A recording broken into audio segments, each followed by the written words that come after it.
पर फिर से स्वागत है एनडीटीवी के राजस्थान चैनल में। आप देख सकते हैं हमारे स्क्रीन पे जो एग्जिट पोल के नतीजे हैं एक एक करके आने शुरू हो गए। जन की बात ने 100 से 122 सीटें बीजेपी को दी है, तो टीवी9 भारतवर्ष ने 100 से 110 सीटें जो है वो बीजेपी को दिया है। यहाँ पे कांग्रेस को 90 से 100 सीटें दी है। यानी यहाँ पे जो है एक टीवी चैनल जो है वो आंकड़े उनके कुछ क्लोज हैं, बाकी जगह है, बाकी के अभी भी जो है एग्जिट पोल के नतीजे जैसे जैसे आएंगे हम आपको उसके बारे में बताते रहेंगे। शिप्रा माथुर हमारे साथ जुड़ गई है। शिप्रा जी, आप क्या कहेंगी इस आंकड़ों को देख करके, भले ही अभी दो ही जगह के आंकड़े आए हैं?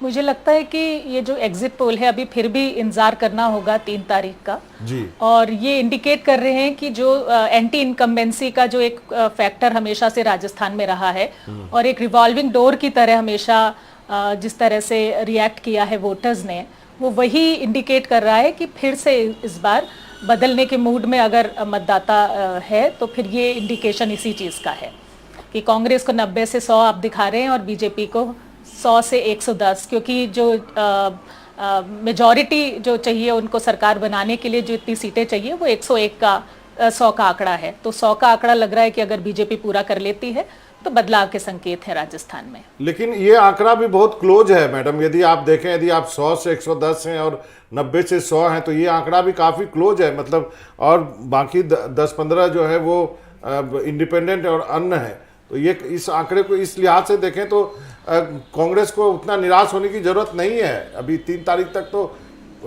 उतना निराश नहीं होना चाहिए उनको। देखिए, इस चुनाव में ये तो जाहिर था शुरू से ही कि जो बागी मैदान में है, चाहे कांग्रेस के हों या भाजपा के हों, करीब 44 से 45 ऐसे कैंडिडेट्स हैं जो या तो कांग्रेस के बागी हैं या भाजपा के बागी हैं।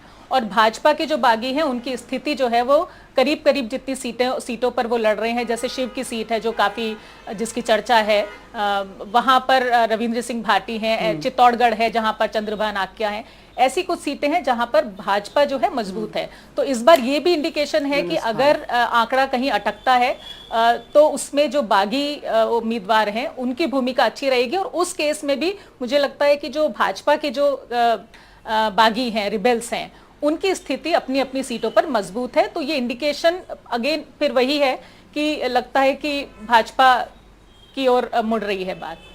हमारे साथ अविनाश कल्ला साहब भी जुड़ गए हैं। लेकिन हर्षा, सबसे पहले आपसे कुछ जो ब्रेकअप्स आए हैं, शेखावटी की 21 सीटों में कांग्रेस को 12 से 14 सीट, बीजेपी को 5 से 7 सीट, ये क्या कहता है? भरौती में बीजेपी को 11 से 15 सीट, ढूंढर में 58 सीट हैं, 14 से 18, कांग्रेस और बीजेपी 38 से 42। ये क्या कहते हैं शेखावटी का मतलब? शेखावटी का एग्जैक्टली। और जैसे शिप्रा जी कह रही थी, जो और इम्पोर्टेंट 2 बागी हैं, यूनिस खान और कैलाश मेघवाल, वो बीजेपी के बहुत इंपॉर्टेंट बागी हैं और वसुंधरा जी के बहुत क्लोज माने जाते हैं। वसुंधरा जी ने बहुत कोशिश की उनको टिकट के लिए, लेकिन उन्हें टिकट नहीं मिला। और खैर, कैलाश मेघवाल ने तो पहले ही डिसाइड कर लिया था। लेकिन हाँ, आप जो कह रहे हैं, देखिए, अगर आप शेखावटी का देखें और वहाँ पर अगर आप देखेंगे तो कांग्रेस की लीड वहाँ पे, तो जो हम जाट वोट की बात करें, देखिए जाट जो वोट है बहुत निर्णायक वोट बैंक है और जो बहुत मोबिलाइज्ड वोट बैंक है। इस बार हम देख रहे हैं कि जाट जो वोट बैंक है वो इतना कांग्रेस के खिलाफ नहीं गया है।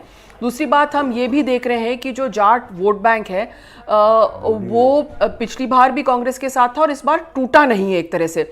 आपको मालूम होगा कि जब वाजपेयी सरकार ने उनको ओबीसी में रिजर्वेशन दिया था तब वो पूरा एक तरफा गया था, लेकिन उसके बाद कांग्रेस ने उनको वू करने की कोशिश की है, अशोक गहलोत ने उनको वू करने की कोशिश की है। और इस बार जो जाट है वो वोट बैंक टूटा नहीं है।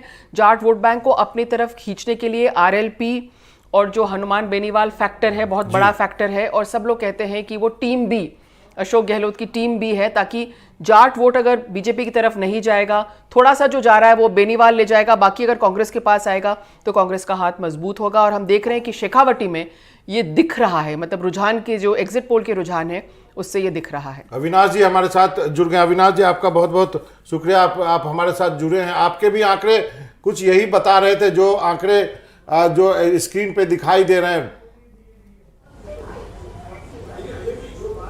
जी वदराज जी, हमने कुछ देर पहले जब बात करी थी तो कुछ इसी तरह का आंकड़ा की बात हो रही थी। आपने शेखावटी का जिक्र किया। पिछली बार भी ये जो शेखावटी का बेल्ट है ये कांग्रेस के पास गया था।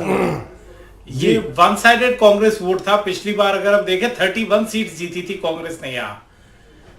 और हम अभी हर्षा भी जाट वोट की बात कर रही थी, तो जाट वोट भी हमारे यहाँ एक तरफ नहीं जाता, रीजन वाइज जा रहा है। लेकिन शेखावटी का जो जाट वोट बैंक है वो कांग्रेस के साथ रहेगा। तो अगर इतना क्लोज है तो मैं इन नंबर से बहुत ज्यादा सरप्राइज नहीं हूं। हालांकि कांग्रेस को ये 90 दिखा रहे, मेरा वो अपर लिमिट था। अविनाश जी, आपने बहुत इंटरेस्टिंग बात कही कि जो शेखावटी का जाट वोट बैंक है वो कांग्रेस की तरफ जा रहा है। तो क्या आपका असेसमेंट बाड़मेर के लिए कुछ अलग है, बाड़मेर और नागौर के लिए?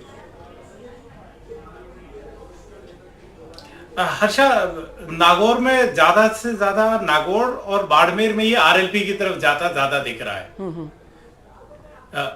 वहां आरएलपी जाट वोट बैंक पे डालेगी, तो जो मारवाड़ का जाट है वो आरएलपी की तरफ ज्यादा दिखेगा आपको, वो एक ट्रैक्शन रहेगा। शेखावटी वन साइडेड कांग्रेस, और अगर हम ईस्टर्न राजस्थान वाली साइड पे जाएं तो वहां जाटों का कुछ वोट भाजपा को मिल सकता है। व्हाट अबाउट कि पीएम ने बायतू में सभा की थी, हरीश चौधरी की सभा है, पर हेमाराम चौधरी का फैक्टर है। सॉरी मनोरंजन, हम बहुत हाइपर लोकल हो रहे हैं, लेकिन हरीश चौधरी की सीट है, हेमाराम की सीट है जो सचिन के पास गए थे। Hemaram of course didn't fight the election, पर उसका क्या एनालिसिस है आपका अविनाश? देखिए, जैसे आपने हरीश चौधरी की सीट कही, तो वहां पे भी फाइट क्लोज है।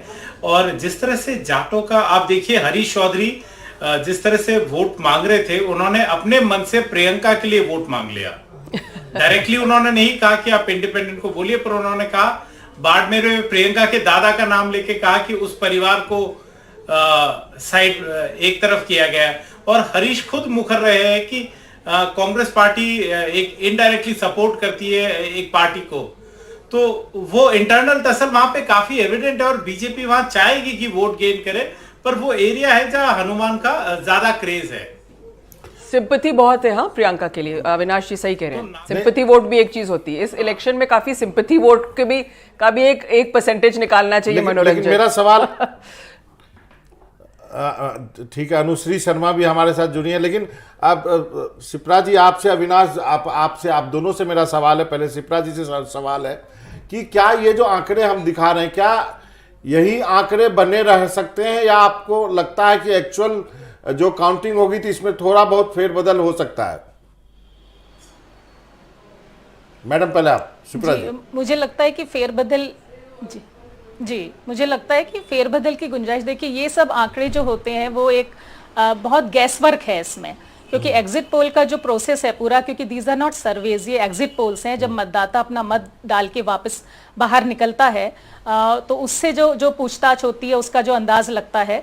और राजस्थान का मतदाता हमेशा से ऐसा रहा है कि वो अंदर जब वोट डाल के आता है तो बाहर जाहिर करने में अब भी उसको पता है, सचेत रहता है कि मैं अपना जाहिर करूं कि ना करूं। तो एग्जिट पोल जो है वो सिर्फ अंदाज भर है, एग्जैक्ट जो सीट है, क्योंकि राजस्थान में इस बार जो मुकाबला अगर आप देखें तो सीट टू सीट जो है वो बहुत वेरिएशन है। अगर आप पूरे रीजन को भी आप देखते हैं तो रीजन वाइज कहना इस बार थोड़ा सा मुश्किल लग रहा है, क्योंकि हर सीट पर इस तरह की टक्कर है। जैसे अगर आप जो ट्राइबल बेल्ट है, क्योंकि 13% करीब जो आबादी है राजस्थान की वो ट्राइबल पॉपुलेशन की है, तो वहां पर बीटीपी पार्टी थी। अब बीएपी पार्टी ने अपने जो राजकुमार रोत थे, जो पहले बीटीपी से जीत कर आए थे और सबसे यंग विधायक थे, उन्होंने ही अब नई जो पार्टी बनाई है उसके कैंडिडेट खड़े किए। तो एक जो पूरा जो वो इलाका है जो कि 13% आबादी है वहां पर, उसमें काफी सीटें हैं और वो प्रभाव वाला क्षेत्र है जहां एक अलग तरह से वोटिंग होगी। और एक एक सीट जो है वो इतनी कांटे की टक्कर है, क्योंकि केवल त्रिकोणीय मुकाबले नहीं, चतुष्कोणीय मुकाबले, 5 कोणीय मुकाबले भी ऐसी भी सीटें हैं यहाँ पर।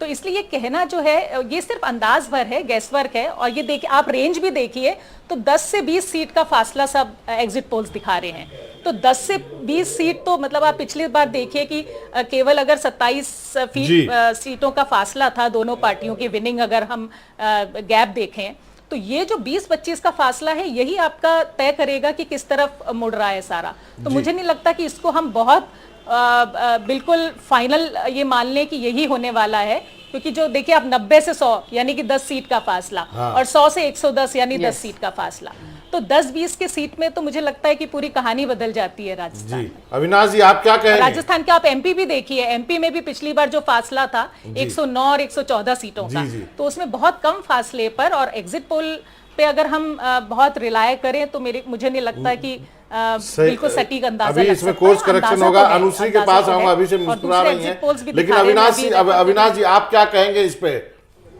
ये कोर्स करेक्शन हो सकता है या हम मान के चले कि ऐसे ही रिजल्ट होंगे? नहीं मनोरंजन जी, इसमें काफी कोर्स करेक्शन होगा, क्योंकि आप देखिए कि इसमें अगर दिख रहा है, अगर हम दोनों के नंबर भी जोड़े तो ऐसा लग रहा है वोट सिर्फ कांग्रेस और बीजेपी को ही मिल रहा है। इस पे इंडिपेंडेंट्स और उनका कोई फैक्टर ही नहीं दिख रहा। जबकि जैसा अभी शिप्रा जी ने कहा, तो 67 सीट्स ऐसी है जहां ट्रायंगुलर फाइट है, और 11 ऐसी सीट्स है जहां पे 4 कॉर्नर्ड फाइट है।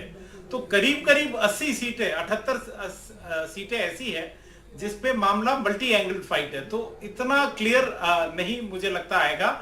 इंडिपेंडेंट्स भी आएंगे इसमें, और छोटे दल जो अपने पॉकेट्स में इंपॉर्टेंट होते हैं, जैसे बीटीपी है, सीपीआईएम का भी सीट निकलेगी, आरएलपी की भी सीट जाएंगी, तो वो भी फैक्टर रहेगा। तो मुझे नहीं लगता कि अंत में पिक्चर इस तरह की होगी। और एक और बात कि हमने कहा पिछली बार सिर्फ 27 सीटों का फासला था दोनों पार्टियों में, लेकिन जब जब बीजेपी पावर से बाहर होती है तो फासला कम रहता है।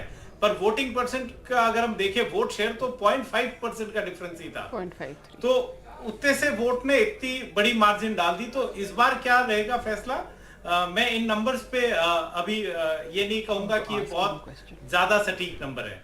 जी हर्षा कुछ पूछना चाहते हैं? Harsha ji Avinash, so what is the swing that is needed Rajasthan में?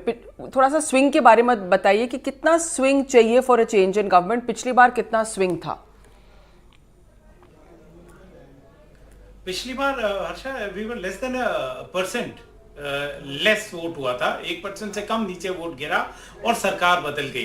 तो हमारे यहाँ स्विंग्स बिल्कुल अलग आती है। जब कांग्रेस सरकार में आने वाली होती है तो कांग्रेस को डिस्प्लेस करने के लिए बहुत बड़ी मार्जिन से बीजेपी अंदर आती है, और जब बीजेपी हटती है तो डिस्प्लेस बहुत कम मार्जिन से होती है। तो ये नहीं कह सकते, बट बाय एंड लार्ज 2% अगर वोट शिफ्ट हो जाता है तो बहुत फर्क आ जाता है। जी अनुश्री भी हमारे साथ, अनुश्री जुड़ गई है, और तन्मय शर्मा भी बीजेपी से जुड़े। 1% वोट कम लाई थी। जी अनुश्री आप क्या कहेंगी? ये जो अभी जो एग्जिट पोल आ रहा है, शायद आप इससे तो इसको मानेंगे या नहीं मानेंगे आप?